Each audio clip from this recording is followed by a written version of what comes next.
నమస్తే, welcome to #you. నేను మీ Rajesh.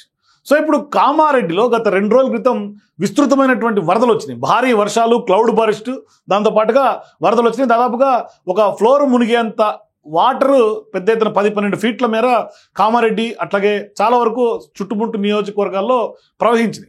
So చాలా వరకు జనజీవనం అస్తవ్యస్తమైంది. రైతులందరూ కూడా నట్టేట మునిగిపోయారు. చాలామంది కాలనీవాసులు గగ్గోలు పెట్టారు. మా ఎమ్మెల్యే ఎక్కడా అని అడిగారు. పెద్ద ఎత్తున అంటే ఆయన ఏదో తూతూ మంత్రంగానే కొంత యాక్టివిటీస్లో పాల్గొన్నటువంటి నేపథ్యంలో పూర్తి స్థాయిలో ఇన్వాల్వ్ అవ్వాలని చాలామంది ఓటేసినటువంటి జనం అంతా ఆవేదనతో రమ్మని కోరారు. కానీ కాటేపల్లి ఎక్కడ అనేది ప్రధానంగా ఆ నియోజకవర్గంలో ఉన్నటువంటి ప్రజానీకం డిమాండ్ చేశారు, రమ్మని కోరారు. అయితే ఇక్కడ సీన్ కట్ చేస్తే ఆయన వరదల తర్వాత పోస్ట్ రిలీఫ్ ఫ్లడ్కి సంబంధించినటువంటి ఎక్కడ యాక్టివిటీస్లో కూడా ఆయన కనపడలే.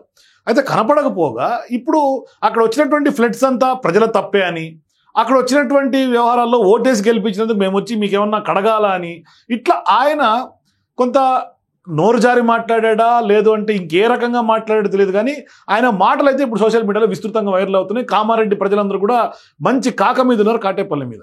సో ఎందుకు నిజంగానే కాటేపల్లి ఏమన్నా కావాలని అన్నారా, లేక ఆయన ఏమన్నా యాదృచ్ఛికంగా కాకతాళీయంగా అన్నారా అన్నది ఇప్పుడు ప్రధానమైనటువంటి ప్రశ్న, చర్చనీయాంశంగా మారుతోంది. సో ఇదంతా ఎందుకు మాట్లాడారో తెలియదు. కానీ ఇప్పుడు ఆ వ్యాఖ్యలను ఖచ్చితంగా బీజేపీ పార్టీని కూడా ఇరుకాటంలో పెట్టినట్టుగా అయింది. అంటే అది ఇది కాకుండా విపరీతమైనటువంటి ఫ్రస్ట్రేషన్లో కూడా ఆయన ఏమన్నా విచక్షణ కోల్పోయి మరీ ఏమన్నా మాట్లాడారా, ఓటేసినంత మాత్రాన్ని ఇంటికి వచ్చి కడగమంటారా అని కూడా జనాన్ని తిట్టేంతలా ఎందుకు దిగజారి కాటేపల్లి మాట్లాడారు. మరి నిజంగానే క్లౌడ్ బరెస్ట్ టైంలో ప్రజల్ని ఆదుకోవాల్సింది పోయి ఆయన ఎందుకు ఇప్పుడు బరెస్ట్ అయ్యారనే ప్రశ్న ఇప్పుడు ప్రధానంగా కామారెడ్డి ఎమ్మెల్యే కాటేపల్లి వెంకటరమణారెడ్డి మీద పెద్ద ఎత్తున ప్రజలందరూ మాట్లాడుకుంటున్నటువంటి పరిస్థితి. అంటే ప్రజలను ఉద్దేశించి చేసినటువంటి వ్యాఖ్యలు ఇప్పుడు సోషల్ మీడియాలో విస్తృతంగా వైరల్గా మారినాయి. అంటే ఒక రకంగా చెప్పాలంటే అవి తెలంగాణ బీజేపీని కూడా షేక్ చేస్తున్నట్లుగా చెప్పుకోవాలి. ఎందుకంటే ఇప్పుడు భవిష్యత్తులో స్థానిక సంస్థల ఎన్నికలు తరంకు వస్తున్నాయి. ఇటు స్థానిక సంస్థల ఎన్నికలు జరగాల్సినటువంటి కొంత ఇటువంటి టైంలో వరద బురదతో నానా తిప్పలు పడుతున్నటువంటి జనానికి సాయం చేయకపోగా ఆ సాయం అడిగినటువంటి ప్రజల్ని కూడా ఎమ్మెల్యే విచక్షణ లేకుండా ఇష్టం వచ్చినట్టుగా మాట్లాడడం అంటే ఇది ఖచ్చితంగా రాజకీయ వర్గాల్లో కాదు, దేశంలో ఇటువంటి వ్యాఖ్యలు ఎవరు చేసి ఉండరు. అది నిజంగా ఉన్నట్టుగా మాట్లాడుతున్నారా, లేదు అంటే మరి ఆయన ఎందుకు ఆ విధంగా మాట్లాడారనేది ఇప్పుడు ఎవరికి అర్థం కానటువంటి $1 మిలియన్ క్వశ్చన్. రేపు స్థానిక సంస్థల ఎన్నికల్లో దీని ప్రభావం ఖచ్చితంగా కామారెడ్డి నియోజకవర్గం కాదు, మొత్తం తెలంగాణ వ్యాప్తంగా ఉన్నటువంటి బీజేపీ పార్టీ పోటీ చేసే అన్ని కాన్స్టిట్యున్సీస్లో కూడా పడుతుంది. మరి ప్రధానంగా బీజేపీ పార్టీకి ఇప్పుడు ఇది కాటేపల్లి చేసినటువంటి వ్యాఖ్యలు ఆందోళన పట్టుకున్నట్టుగా బీజేపీ క్యాడర్ చర్చించుకుంటున్నారు. అంటే వరదల్లో కనీసం సర్వస్వం కోల్పోయినటువంటి వాళ్ళకి, కష్టాల్లో ఉన్నటువంటి ప్రజలకి ఎమ్మెల్యేగా ఉండి ఆదుకోవాల్సింది పోయి, అండగా దండగా మెండుగా ఉండాల్సింది పోయి ఇటువంటి వివాదాస్పద వ్యాఖ్యలు చేయడం ఏంటి, విడ్డూరంగా ఉందని రాజకీయ వర్గాల్లో కూడా ఒక ఇది చర్చగా మారుతోంది. అంటే ఒక రకంగా చెప్పాలంటే అతి విశ్వాసంతోనే ప్రజలు వరదలో చిక్కుకున్నారని, కనీసం 1-2 అడుగులు నీళ్లు ఉన్న టైంలోనే మీరు ఎందుకు ఇక్కడి నుంచి ఖాళీ చేసి పోవట్లేదని అధికారులను సపోర్ట్ చేస్తా మాట్లాడటం, ఇటువంటి వ్యాఖ్యలే కొంత తీవ్ర స్థాయిలో చర్చనీయాంశంగా మారుతుంది. ఒక రకంగా చెప్పాలంటే కాటేపల్లిని వివాదాలకు నెట్టుతుంది కూడా. అంటే మీ బాత్రూమ్కి వచ్చి ఏమన్నా కడగమంటారా అంటూ కూడా ప్రజలను ఉద్దేశించి ఆయన తీవ్ర అభ్యంతరకరంగా చేసినటువంటి వ్యాఖ్యలు ఇప్పుడు సోషల్ మీడియాలో విపరీతంగా వైరల్గా మారుతూ ఉన్నాయి. మరి సోషల్ మీడియాతో పాటు ఇటు లోకల్గా ఉన్నటువంటి కాంగ్రెస్ బీఆర్ఎస్ పార్టీ నాయకులు కూడా ఎమ్మెల్యే కాటేపల్లి వెంకటరమణారెడ్డిని ఆ వ్యాఖ్యలను తప్పుపడుతూ ఉన్నారు అందరూ కూడా. అంటే కాటేపల్లి కామారెడ్డి ప్రజలు ఖచ్చితంగా బహిరంగ క్షమాపణ చెప్పాల్సిందే అని స్థానికంగా ఉన్నటువంటి కాంగ్రెస్ పార్టీ నాయకులందరూ కూడా డిమాండ్ చేస్తుంటే, ఎమ్మెల్యేగా చేతనైతే సాయం చేయాలి కానీ బాధల్లో ఉన్నటువంటి వాళ్ళని కనీసం పట్టించుకోవటం మానేసి చులకం చేసి మాట్లాడటం ఎంతవరకు కరెక్ట్ అని బీఆర్ఎస్ పార్టీ కూడా కౌంటర్ చేస్తుంది. ఇట్లా ఇటు ఒకవైపు వరద బాధితులు సైతం ఎమ్మెల్యే వ్యాఖ్యలపై కొంత షాక్ గురవుతున్నారు. నిజంగా మా ఎమ్మెల్యేనా ఈ విధంగా మాట్లాడుతుంది, వాళ్ళు ఆ షాక్ నుంచి కోలుకోవట్లేదు. ఒకవైపు వరదల షాకు, ఒకవైపు ఏమో ఈయన వ్యాఖ్యల షాకు. అంటే ఎన్నికల్లో నెత్తిన పెట్టుకొని పెద్ద పెద్ద వాళ్ళని కాదని ఒక రకంగా చెప్పాలంటే ఇద్దరు సీఎంలని కొట్లాడినటువంటి ఫైటర్గా ఇన్ని అభివర్ణించారు అందరూ కూడా. సీఎంల క్యాండిడేట్ అని ఒకవైపు రేవంత్ రెడ్డి, మరోవైపు కేసీఆర్, ఇద్దరిని ఓడగొట్టి గొప్ప నాయకుడని ఈయనకి నెత్తిన పెట్టుకున్నారు అక్కడ కామారెడ్డి ప్రజలు. అట్లని చెప్పి ఆయన గెలిపిస్తే ఇప్పుడు ఇలా మేము బాధలో ఉంటే కనీసం మమ్మల్ని పట్టించుకోకుండా విచక్షణ లేకుండా మాట్లాడతారా అంటే కూడా వాళ్ళందరూ కూడా వాళ్ళు ఒక రకంగా ఫైర్ అవుతున్నటువంటి పరిస్థితులు ఉంది. ఆయన ఏం మాట్లాడారో ఒకసారి చూసే ప్రయత్నం చేద్దాం. నా దగ్గర అందరు డాటా ఉంది, మరి నేను ఎప్పుడూ మాట్లాడలేదు, తప్పన్నాం తప్ప నేనేం మాట్లాడలేదు. ఎక్కడనే గూండాగిరి తయారైంది, గూండా ఉనికి అవసరము, ఇంట్లో కూర్చుంటే మందు సొమ్ము తింటానికి గూండా కావాలా? అరే భయ్ నేనే నీ దగ్గరికి వస్తాను, ఇప్పుడు పోతే ఆడికే పోదామంటే పదని నేనే వస్తాను, మరి నీ ప్రాబ్లం ఏందో అడుగుతాను అన్న టాకి మీద ఉన్నావు, మరి నేను ఎత్తుకొని దించాలా? ఓటు వేయమంటే వేయకు, పోని అని నాకే ఇయ్యకు, నీ ఇంట్లో నా ఇంట్లో 9 ఉన్నాయి నీకు వేసిన, నువ్వు నా అడగాలంటే ఏంది అది? నిజంగా నీకు పక్షవాతం వస్తే ఇది ఆయన మాట తీరు. అంటే ఓటేసినా ఏయకు, ఓడిపోతే ఓడిపోని, 9 ఓట్లు ఉన్నాయి పోని, నాకు ఏకు నువ్వు. ఇది ఆయన మాట తీరు. మరి ఈయన కాటేపల్లి వెంకటరామరెడ్డి రివర్స్ అయ్యి మాట్లాడుతున్నాడా, లేకుంటే కనీసం ఓటేసినటువంటి ప్రజానికానికి ఇదేనా ఆయన జవాబుదారీతనము, లేకుంటే ఆయన సోయుడిని మాట్లాడుతున్నాడా, సోయ లేకుండా మాట్లాడుతున్నాడా, మరి ఆయన ఏ ఉద్దేశంలో మాట్లాడుతున్నాడు, లేకుంటే అవతల వ్యక్తి ఎవరిని ఉద్దేశించి ఈయన ఈ విధమైనటువంటి వ్యాఖ్యలు చేశాడు, ఇవన్నీ పక్కన పెడితే ఈయన మాట్లాడినటువంటి వ్యాఖ్యలు ఇప్పుడు సోషల్ మీడియాలో వైరల్గా మారుతున్నాయి. అంటే ఇక్కడ అవతల వ్యక్తి ఎవరు ఏంటి ఆ కాంటెంపరీ కూడా మిస్ అయిపోయింది పూర్తిగా. కేవలం ఆయన వరదలు, కాటేపల్లి మాట్లాడినటువంటి ఈ వ్యాఖ్యలు ఇది వైరల్ అవుతుంది. అడుగుతా, సమస్యనే లేదు, బెడ్ రిటర్న్ అయితే అడుగుతా. నీకు అన్ని అంగాలు సవ్యంగా పనిచేయంగా నేను వచ్చి నీదెందుకు అడుగుతా? నువ్వు అన్ని పని చేసుకొని ఇంట్లో బెడ్రూమ్లో పెరాలసిస్ వచ్చి బెడ్ రిటర్న్ అయితే నేను వచ్చి అడుగుతా, మూతికి అడుగుతా. ఓటేసినావు కాబట్టి, అది అంటే ఓటేసినావు కాబట్టి పెరాలసిస్ వచ్చి మూతి కడితే, ఇంకోటి కడితే, మరొకటి కడతా. ఓటు వేయకపోతే మాత్రం రాడు, లేదంటే పెరాలసిస్ రాకపోతే కూడా రాడు. ఇది ఆయన చెప్పదలుచుకున్న మాట.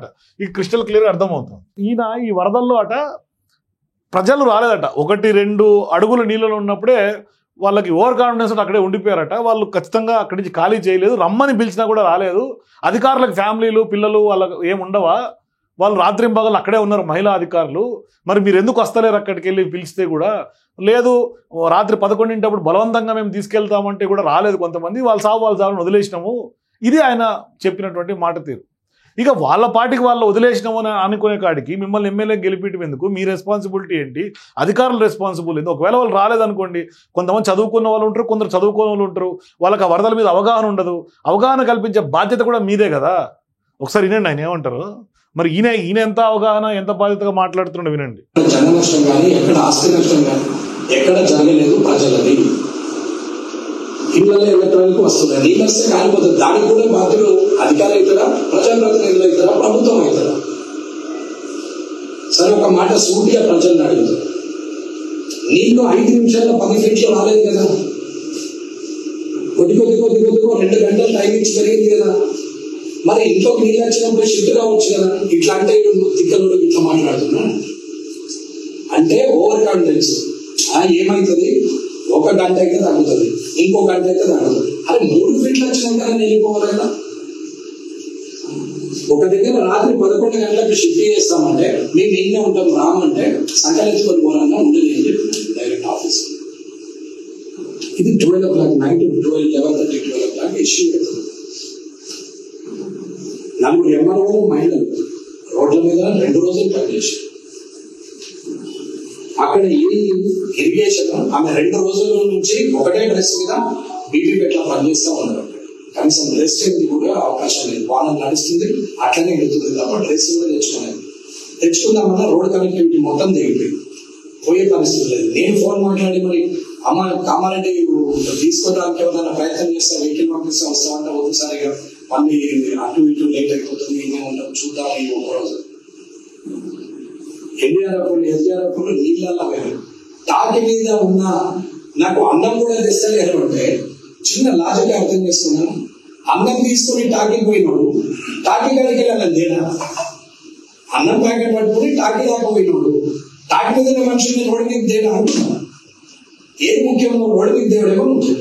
అది 12-13 ఫీట్ల ఆగితో వాటర్ ఫోర్స్ పోతుంటే వాళ్ళ కుటుంబాలు లేవా, అధికారులు వాళ్ళ పిల్లలు లేరా, ఎన్డీఆర్ఎఫ్లకు ఎస్డిఆర్ఎఫ్లకు కుటుంబాలు లేవా, కొట్టుకోపోలే వాళ్ళు. అంటే ఎన్డీఆర్ఎఫ్ వాళ్ళు ఎస్డిఆర్ఎఫ్ వాళ్ళు పేర్లోనే ఉన్నది డిజాస్టర్ రెస్పాన్సివ్ ఫోర్స్ అని. అంటే వాళ్ళ కుటుంబాలు లేవంటే మరి ఆర్మీ వాళ్ళకి కూడా కుటుంబాలు ఉంటాయి. అట్లని చెప్పి వాళ్ళు ఆ ఉద్యోగాలు మానేసి వచ్చి కూర్చుంటారు? లేదు కదా, ఎవరు డ్యూటీస్ వాళ్ళు చేస్తుంటారు. ఒక ఎమ్మెల్యేగా బాధ్యతాయుతమైనటువంటి పదవిలో ఉండి మాట్లాడాల్సినటువంటి మాటలేనా? అధికారులకు కొమ్ము కాసుకుంటా, అధికారులతోటి కుమ్మక్కయ్యి, అధికారులు అంటే వాళ్ళు 11 రామంటే వదిలేయండి అని చెప్పి వచ్చేసినట్టు. ఇది ఎక్కడ పద్ధతి? ఏం మాటలు ఇవి? అంటే చాలామంది చాలా దగ్గరలో వరద బాధితులకు కానీ, లేదంటే కనుక సముద్రం ఆటుపోట్లు ఉన్నప్పుడు కానీ, ఫిషర్మెన్స్ కానీ వాళ్ళకి చదువు ఉండదు. రేపొద్దునే ఆ వెదర్కి సంబంధించినటువంటి అలర్ట్స్ వాళ్ళకి తెలియవు. ఆ వరద తగ్గుతుందని అనుకుంటారు. ఎందుకంటే ఎప్పుడూ రానటువంటి వరదలు 30 ఏళ్ళగా కామారెడ్డిలో ఎప్పుడు చూడలే అటువంటి వరదలు.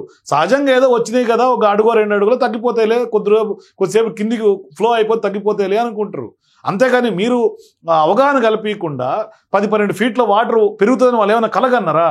మీకంటే టెక్నికల్ డేటా ఉంటుంది, టెక్నికల్ డిపార్ట్మెంట్స్ ఉంటాయి, వెదర్ ఎస్టిమేషన్స్ ఉంటాయి, ఐఎండి డిపార్ట్మెంట్ ఉంటుంది, అధికారులు, ఎస్పీలు, కలెక్టర్లు, అట్లాగే రెవెన్యూ డిపార్ట్మెంట్, ఇంతమంది సంయుక్తంగా పనిచేస్తుంటారు. మీకు తెలుస్తుంది అధికార యంత్రాంగంగా.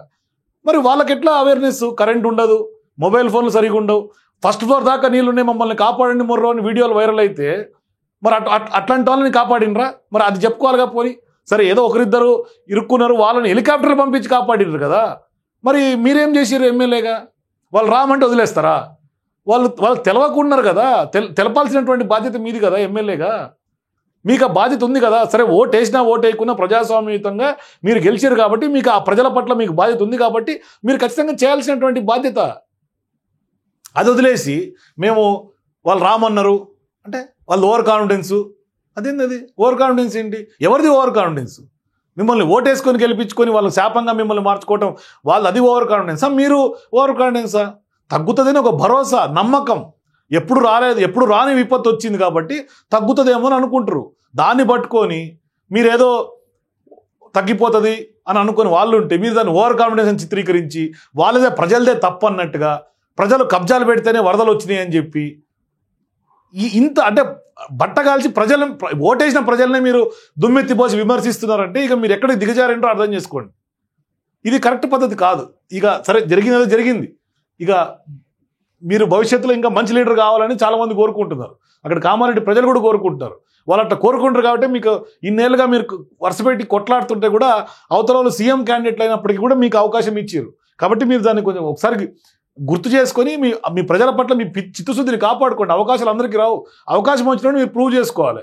దాన్ని మీరు అవతలని ఓవర్ కాన్ఫిడెన్స్, ప్రజలు తప్పిదము, ప్రజలే రాలేదు, ప్రజలకు ఏం అవసరం, ఇక్కడ అధికారులకు ఫ్యామిలీలు ఉంటాయి కదా, అధికారులకు ఫ్యామిలీలు ఉంటాయి, ఎస్డిఆర్ఎఫ్ ఫ్యామిలీలు ఉంటాయి, ఎమ్మెల్యేలకు ఫ్యామిలీలు ఉంటారు, మీకు ఫ్యామిలీలు ఉంటారు. మరి మీరు ఎందుకు బయటికి పోయి తిరగటం? ఆ రాత్రి జేసీబీ తీసుకొని 11ంటికి పోయినా అన్నారు కదా, మరి మీరు కూడా ఇంట్లో కూర్చొని ఉంటారు, మీకు కూడా ఫ్యామిలీ ఉంది కదా. అట్లా అనుకుంటే కరోనా టైంలో ఎవరైనా వచ్చి సాయం చేశారో? చాలా మంది వచ్చి చేశారు. మరి సాయం చేసిన వాళ్ళకి ఫ్యామిలీలు ఉన్నాయి, ఇబ్బందులు ఉన్న వాళ్ళకి ఫ్యామిలీలు ఉన్నాయి. మరి ఎందుకు మీరు బయటకు వచ్చి చాలా మంది కోవిడ్ టైంలో వచ్చి హెల్ప్ చేశారు? ఇది మానవతా దృక్పథంతో రావాల్సినటువంటి అవసరం ఉంది. ఇది ఒకరు చెప్తే వచ్చేది కాదు, గుండెలో నుంచి రావాలి. మీకు ఓటేస్తేనే వచ్చినాము, క్విట్ ప్రోకో ఉండదు. ఓటేసిన ప్రజానీకంతో క్విట్ ప్రోకో ఉండదు. దాన్ని క్విట్ ప్రోకోగా చూసినామంటే ఇక దానికి ఆన్సర్ లేదు. ఇక చూసినటువంటి ప్రజలందరూ కూడా ఈయన మాటలు విన్న తర్వాత ఈయన మీద నేనేమి ఎక్కువ కామెంట్స్ చేయను, మీరే ఒపీనియన్కి రండి. అంటే సాధారణంగా సోషల్ మీడియాలో చాలా యాక్టివ్గా ఉంటారు సహజంగా కామారెడ్డి ఎమ్మెల్యేగా ఉన్నటువంటి కాటేపల్లి. అటువంటిది ఇప్పుడు ఆయన ఎందుకు ఇటువంటి యూటర్న్ తీసుకున్నాడు అని అర్థం కావట్లా. ఎందుకంటే గత అసెంబ్లీ ఎన్నికల్లో 2 సీఎంలు, ప్రస్తుత సీఎంను ఓడించి అట్లాగే మాజీ సీఎంను ఓడించి జాయింట్ కిల్లర్గా నిలిచినటువంటి రాష్ట్ర స్థాయిలో గుర్తింపు తెచ్చుకున్నటువంటి ఆయన అంతవరకు బాగానే ఉన్నాయి. ఇప్పుడు కామారెడ్డిలో వరదలు కుదిపేసినటువంటి టైంలో ఇటువంటి వ్యాఖ్యలు చేయటం, ఆఫ్ ద రికార్డులో చేసినటువంటి ఈ వివాదాస్పద వ్యాఖ్యలు ఇప్పుడు కలకలం రేపుతున్నాయి. మరి ఆయన ప్రెస్ మీట్లో డైరెక్ట్గా మాట్లాడా, లేకుంటే ఎందుకు ఈ విధంగా మాట్లాడాడు? మరి ఆయన డైరెక్ట్గానే మాట్లాడాడు. సోషల్ మీడియాలో అయితే ప్రస్తుతానికి వైరల్గా మారుతోంది. అంటే ఆయన్ని హీరోలా ప్రొజెక్ట్ చేసిందో సోషల్ మీడియా తెలియదు, కానీ ఇప్పుడైతే అదే సోషల్ మీడియాలో ఇప్పుడు ఆయన మీద బురదెత్తి చల్లుతున్నారు. చాలామంది నెటిజన్స్ కూడా దీని మీద రియాక్ట్ అవుతున్నారు. సో ఒకసారి ఈ బైట్స్, ఆయన మాట్లాడినటువంటి వ్యాఖ్యలు విన్న తర్వాత నిజంగా వరద బాధితుల పట్ల వాళ్ళ ఆక్రందనలు చూసిన తర్వాత వాళ్ళు నిజంగా గొంతెమ్మ కోరికల్లాగా కనిపిస్తున్నాయా, లేదంటే ఎందుకు ఆయన ఈ విధంగా మాట్లాడారు? మీరు కూడా మీ అభిప్రాయాల కింద కామెంట్స్ తెలియజేయండి. For more videos please watch #.